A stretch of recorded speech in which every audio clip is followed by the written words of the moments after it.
문제 17번입니다. 다음 중 윈도우즈 7의 휴지통에 대한 설명으로 옳지 않은 건 물었습니다. 휴지통에 대해서 나왔으니까 우리 휴지통에 대해서 간단히 살펴보고 넘어갈게요. 휴지통 하면은요, 하는 일이 삭제된 파일이나 폴더를 임시 보관하는 일을 한다라고 생각을 할 수가 있죠. 삭제된 파일이나 폴더를 임시 보관합니다. 그러면 이 휴지통에 저장된 파일이나 폴더는요, 언제든지 사용자가 복원을 할 수가 있어요. 즉 삭제를 취소해서 복원을 해서 필요하면 실행할 수도 있습니다. 그런데 삭제된 파일이나 폴더가 휴지통에 임시 보관이 되잖아요. 보관이 되어 있는데 우리가 휴지통 비우기를 했어요. 휴지통을 비우기를 했다라는 거 완전히 삭제가 됐다라는 겁니다. 완전히 삭제가 돼버리면은 복원을 할 수가 없습니다. 휴지통 비우기라면 복원을 할 수가 없어요. 그 다음에 이 지정된 휴지통의 용량을 초과한다. 즉 휴지통의 크기가 커서 넘쳤다라면 가장 오래전에 삭제된 파일부터 휴지통에서 완전히 삭제가 됩니다. 그리고요, 휴지통에 무조건 다 저장이 되는 건 아니에요. 내가 파일이나 폴더를 삭제를 했는데 그것이 휴지통에 임시 보관되지 않는 경우도 있습니다. 휴지통에 저장되지 않는 경우도 있는데 어떤 경우냐면요. 먼저 Shift Delete 키를 이용해서 파일을 삭제한 경우에요. Shift 키를 이용해서 Shift Delete 키를 이용한다 그러면 완전 삭제가 됩니다. 휴지통에 들어가지 않고 완전히 삭제돼요. 그 다음 네트워크 상에 있는 다른 컴퓨터의 파일을 삭제한 경우에도 그러고요.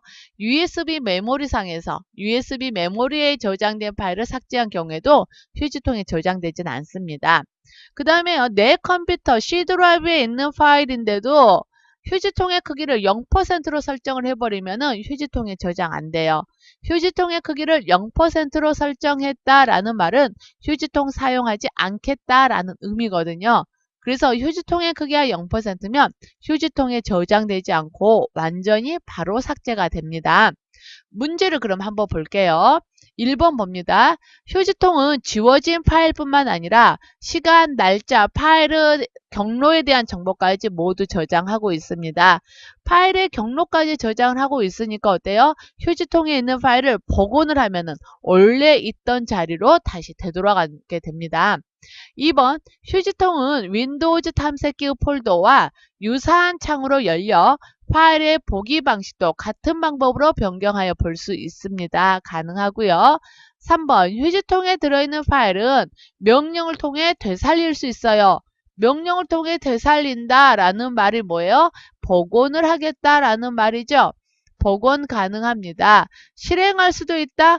실행은 가능해요. 근데 언제 실행 가능한 거예요? 복원한 후에 실행을 하는 겁니다. 휴지통에 들어있는 상태 그대로 실행은 안 돼요. 그죠? 그러면 지금 3번이 잘못되어 있네요. 4번 휴지통에 파일이나 폴더가 없으면 휴지통 아이콘은 빈 휴지통 모양으로 표시가 됩니다. 맞는 설명이죠? 그럼 옳지 않은 설명 뭐예요? 3번이 되네요. 휴지통에 들어있는 파일 복원 가능합니다.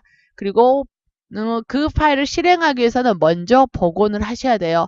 복원을 한 뒤에 실행이 가능합니다. 휴지통에 들어있는 상태로는 실행이 안 돼요. 그래서 17번의 답 3번으로 선택을 해주시면 됩니다.